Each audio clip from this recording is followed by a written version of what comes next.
श्री शिवाय नमस्तुभ्यम। जय महाकाल। कैसे हैं आप सभी लोग। देखिए, आप सभी को पता है कि कल है होलिका दहन का बहुत ही प्यारा सा और विशेष सा दिन, और ये वो दिन होता है जिस दिन आपके घर में सुख शांति समृद्धि आती है।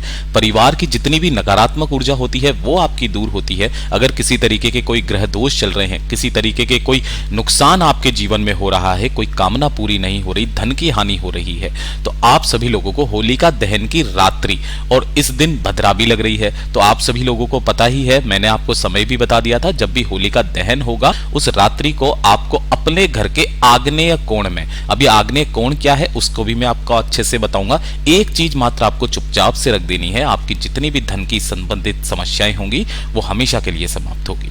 पूज्य गुरुजी की कथा से सुन करके और समझ करके पूरे उपाय को बहुत आसान भाषा में आपको बताऊंगा। परंतु उससे पहले आप सबसे एक छोटी सी प्रार्थना है कि जो लोग पहली बार आए हैं चैनल को सब्सक्राइब जरूर कीजिएगा और वीडियो को लाइक करके देवादिदेव महादेव का कोई सा भी प्यारा नाम कमेंट बॉक्स में लिख मत भूलिएगा। इस पूरे वीडियो में हम 4 महा उपायों के बारे में बात करेंगे जो कि आपको होलिका दहन की रात्रि को करने हैं, तो ध्यान से सुनना और समझना। सबसे पहले बात करते हैं पहले वाले उपाय में। सबसे पहले पूज्य गुरुजी ने कहा कि जब भी होलिका दहन का दिन आए उससे पहले आपको एक काम जरूर करना है। काफी सारे लोगों के घरों के छत पर या उनके घर में बहुत सारा कबाड़ वगैरह भरा हुआ रहता है, कुछ इस तरीके से पड़ा हुआ रहेगा, या घर की छत पर उलझे हुए तार पड़े हुए रहेंगे, है ना, टूटी फूटी कुर्सियां पड़ी रहेगी, टायर पड़े रहेंगे, काफी सारी चीजें। ये जो चीजें होती है ना, इन नकारात्मक शक्तियों को जन्म देती है जो आपके घर में कभी सुख शांति समृद्धि रहने ही नहीं देती है।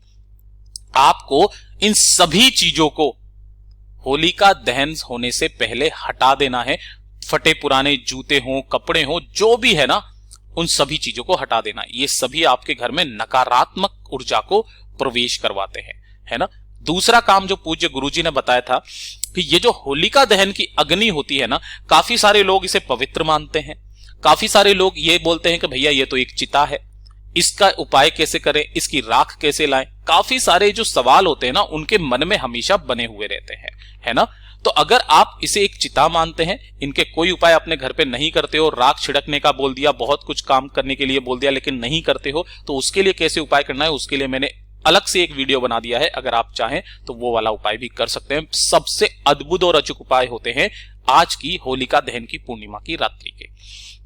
सबसे पहले पूज्य गुरुजी ने कहा कि अगर आप घर के बाहर खुश रहते हैं और घर के अंदर आते ही नेगेटिविटी छा जाती है, खुश रहने का मन नहीं करता, बहुत सारी परेशानियां आपके घर में बनी हुई है जिसकी वजह से घर में रहने का मन नहीं करता, तो एक छोटा सा काम जरूर कीजिएगा कि ये जो थोड़ी सी होलिका दहन की जो राख होती है, दूसरे दिन जाकर के होलिका दहन की राख लेकर के आना और अपने घर के चारों कोनों में थोड़ी थोड़ी सी छिड़क देना। अब काफी सारे लोग कहेंगे कि भैया ये वाला उपाय तो नहीं कर सकते हैं। इस वाले उपाय को करने मात्र से आपके घर की जितनी नकारात्मक ऊर्जाएं होती है ना वो सारी दूर होती है। और जो आग्नेय कोण का पूज्य गुरुजी ने उपाय बताया कि अगर आपके घर में धन नहीं आ रहा, सारे उपाय कर लिए, व्रत कर लिए, सब कुछ करके देख लिया, धन नहीं आ रहा है, घर में सुख शांति समृद्धि नहीं है, वैभव नहीं बढ़ रहा है, तो जहां पर भी होलिका दहन की अग्नि जल रही हो, जहां पर भी होलिका दहन की अग्नि जल रही हो आपके मोहल्ले में कहीं पर भी, वहां से एक जलता हुआ कंडा, कौन सा, ये चीज ध्यान रखना, बुझा हुआ गलती से भी मत लेकर के आना, आपको एक जलता हुआ कंडा वहां से लेकर के आना है। और उस जलते हुए कंडे को ला करके अपने घर का जो आग्नेय कोण होता है, काफी सारे लोग इसे अग्नि कोण भी कहते हैं, है ना, काफी सारे लोग इसे अग्नि कोण भी कहते हैं, जिस तरफ में आपकी किचन होती है, मेनली जो वास्तुशास्त्र के हिसाब से देखा जाता है किचन आग्नेय कोण में बनाई जाती है। इस आग्नेय कोण के यहां पर अपने घर के आग्नेय कोण में उस जलते हुए कंडे को, उस जलते हुए कोयले को, उस जलती हुई लकड़ी को यहां ला करके रख देना।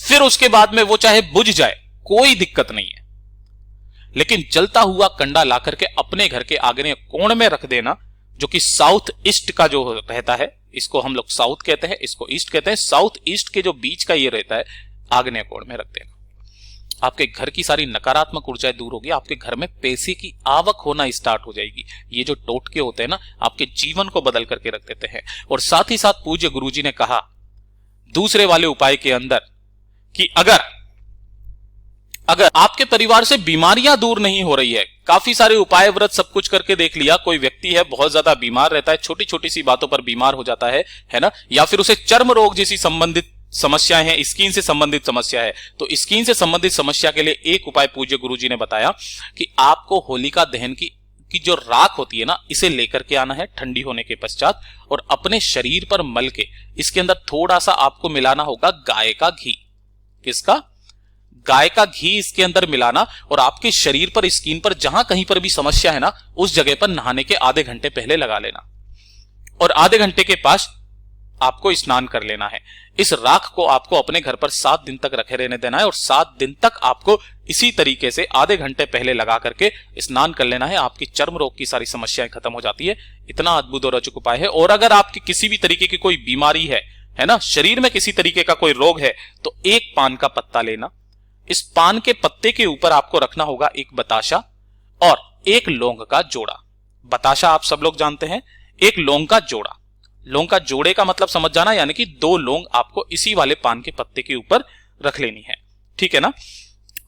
उस व्यक्ति का नाम और गोत्र बोल करके जो होलिका दहन की अग्नि होती है, उस होलिका दहन की अग्नि के अंदर आपको इस पान के पत्ते के ऊपर रखी हुई समस्त चीजों के साथ में इसके अंदर डाल देना है। और डाल देने के पश्चात जो होलिका दहन की राख होती है, इस राख को लेकर के आना है और उस व्यक्ति के मस्तक पर लगाना स्टार्ट कर देना है। ज्यादा से ज्यादा 11 दिन उस व्यक्ति के शरीर की सारी समस्याएं खत्म हो जाएगी। इतना अद्भुत और अचूक उपाय है ये। बात कर लेते हैं तीसरे वाले उपाय की। तीसरा वाला जो उपाय है, ये किन लोगों को करना है, ये चीज ध्यान से सुनिएगा। अगर आपका दुर्भाग्य आपका पीछा नहीं छोड़ रहा है ना, बहुत बुरा वक्त चल रहा है, कोई आपका साथ नहीं देता है, दुनिया वाले आपका ताना मार रहे हैं, और उस बुरे वक्त को आपको एकदम सही करना है, जीवन में तरक्की करनी है, मान सम्मान में वृद्धि करनी है, तो होलिका दहन की जहां पर भी अग्नि जल रही हो, वहां पर ये 3 चीजें लेकर के चले जाना। पहला, जटा वाला नारियल, जो सूखा जटा वाला नारियल होता है, ये लेना है। थोड़े से लेने हैं आपको काले तिल, ज्यादा नहीं लेने, थोड़े से आपको काले तिल लेने हैं। और थोड़ी सी लेनी होगी पीली सरसों, ये चीज ध्यान रखना, पीली सरसों, है ना। इन तीनों चीजों को आपको क्या करना है, किसी भी एक कपड़े के अंदर, चाहे किसी भी रंग का कपड़ा हो, इस कपड़े में बांध करके अपने सिर के ऊपर से घड़ी की सुई की विपरीत दिशा में 7 बार घुमाकर उस जलती हुई अग्नि के अंदर अपनी कामना कह करके डाल देना, और इस अग्नि की 11 परिक्रमा कर लेना। उसी दिन से आपका दुर्भाग्य सौभाग्य में बदल जाएगा। इतना अद्भुत और अचूक उपाय है ये। बात कर लेते हैं चौथे वाले उपाय की। चौथे वाले उपाय के अंदर पूज्य गुरुजी ने क्या बताया, ध्यान से सुनिएगा। अगर किसी भी व्यक्ति की शादी नहीं हो रही है ना, शादी में देरी हो रही है, कोई अच्छा वर या वधू नहीं मिल पा रहा है, या कुंडली में शादी का योग ही नहीं है, तो होलिका दहन की जो पूर्णिमा की रात्रि होती है, उस दिन उस व्यक्ति को 5 हल्दी की गांठें लेनी है। कितनी? 5 हल्दी की गांठें अपने हाथ में लेना, और इसे लेकर के पहुंच जाना जहां पर भी अग्नि प्रज्वलित हो रही हो, जहां पर होलिका दहन की अग्नि जल रही हो, और अपने सिर के ऊपर से यहां पर जो आपको घुमाना है 7 बार, वो घुमाओगे घड़ी की सुई की दिशा में। 7 बार घुमाकर अपने सिर पर से, और उन 5 की 5 हल्दी की गांठों को इस अग्नि के अंदर डाल करके इसकी आपको 7 परिक्रमा कर लेनी है। कितनी परिक्रमा? 7 परिक्रमा। ज्यादा से ज्यादा 3 महीना आपकी शादी का योग निश्चित रूप से बनने लगेगा। पूज्य गुरुजी का बहुत ही अद्भुत और अचूक उपाय है, जरूर कीजिएगा। एक और चीज पूज्य गुरुजी ने बताई कि काफी सारे लोग इस भस्म को सही नहीं मानते हैं। बहुत बार आपने देखा होगा कि भैया ये तो किसी की चिता की अग्नि है, अग्नि की राख है, इसे घर पर कैसे लेकर के आए, बहुत सारी समस्याएं हैं। तब आपको क्या करना है, पूज्य गुरुजी ने इसका क्रम बताया कि इस वाली भस्म का इतना बड़ा महत्व होता है महाराज, कि अगर किसी व्यक्ति के ऊपर किसी ने जादू टोना अभिचार कर्म कुछ भी किया हुआ है, और उस व्यक्ति के मस्तक पर अगर इसका एक टीका तक लगा दिया जाए, तो उसके शरीर पर जितना भी किसी ने कुकर्म किया हो या कुछ भी कर रखा हो उसके शरीर के में बॉडी के अंदर ना, वो सारा खत्म हो जाता है, सारे जादू टोने सब कुछ खत्म हो जाता है। इतना अद्भुत और अचूक उपाय है। लेकिन यह सिर्फ और सिर्फ होलिका दहन की अग्नि जो होती है उसकी भस्म से ही होता है। इसके अलावा आप किसी की भी चिता की अग्नि को लेकर के नहीं आ सकते। पूज्य गुरुजी ने जैसा अपनी कथाओं में बताया वैसा आसान भाषा में आपको बताने का संपूर्ण प्रयास किया। वीडियो अगर पसंद आया हो तो लाइक जरूर करना, साथ ही साथ चैनल को सब्सक्राइब जरूर कीजिएगा। मैं आपसे मिलता हूं अगली वीडियो में, तब तक के लिए ओम नमः शिवाय, जय महाकाल, जय शिव शंकर, श्री शिवाय नमस्तुभ्यम।